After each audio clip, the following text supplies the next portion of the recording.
Hey everyone, and welcome inside the Mid-Century Vault. Philip Mershon, your host, and I have a favor to ask. If you've watched one or more videos in this series, hit the like button on this video right now so I can see how many of you are returning. Thank you. Now today we're walking through a store that defined Main Street for nearly a century, F.W. Woolworth and Company, or simply Woolworths. It was known as a five and dime. It was the place where you could grab everything from a pair of socks to a hammer to a lipstick to a sandwich, all while spending just a few cents. Woolworths was one man's idea, and that man was Frank Winfield Woolworth. He had a vision for a general merchandise store where he set all the prices low and kept them fixed. Ergo, no bargaining needed, and that was a revolutionary concept in 1879. And Frank's other revolutionary idea was having open display cases so customers could browse freely. The embrace of these concepts by the public was so wide-reaching that by 1930, there were over 600 Woolworths 5 and 10 cent stores in the United States. And that five and dime ethic meant they were also virtually depression-proof. Regardless of the public devotion, they were not immune to bad publicity, though. In 1930, the first full year of the Great Depression, heiress Barbara Woolworth Hutton, F.W.'s granddaughter, was given a coming-out ball at the Ritz-Carlton that cost in excess of $60,000. A huge amount in a country where so many people were struggling with where their next meal was coming from. Everything old is new again. But I digress.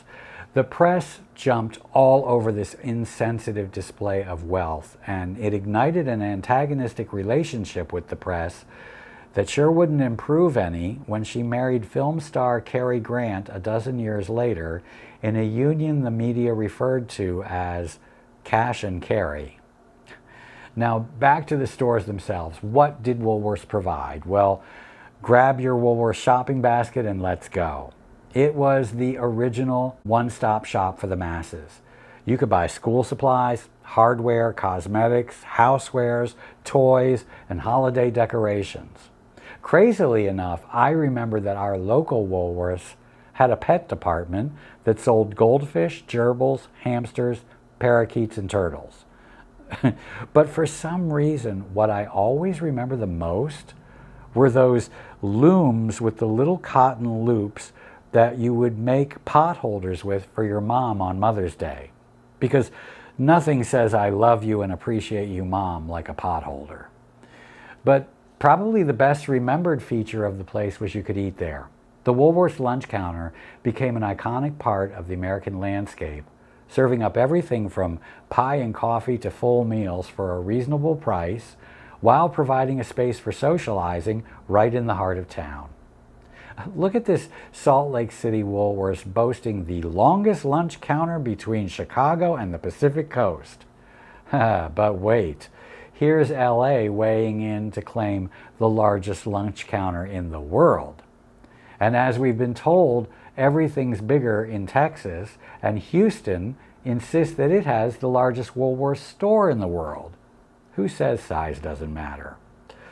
The lunch counter also played a prominent role in the civil rights movement. In 1960, on February 1st, the anniversary of President Lincoln signing the 13th Amendment to the Constitution banning slavery, 4 students of the North Carolina Agriculture and Technical State University sat down at the Greensboro Woolworths lunch counter and ordered coffee. They were refused because of their color, and they didn't move.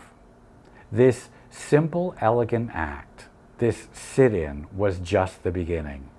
2 days later, Ezell Blair Jr., David Richmond, Franklin McCain, and Joseph McNeil were joined by some 60 others and filled the stools at the counter. And the momentum spread. Within weeks, the sit-ins spread to lunch counters across the southern U.S. Back at the Greensboro counter, after months of sit-ins, demonstrations, and boycotts, and I suspect the boycotts were the linchpin since money always talks, Woolworths Greensboro quietly, without public announcement, adopted a desegregation policy on July 25, 1960. By the 70s, Woolworth's core model, the downtown five and dime variety store, couldn't compete with suburban shopping malls and discount big box stores like Walmart and Kmart.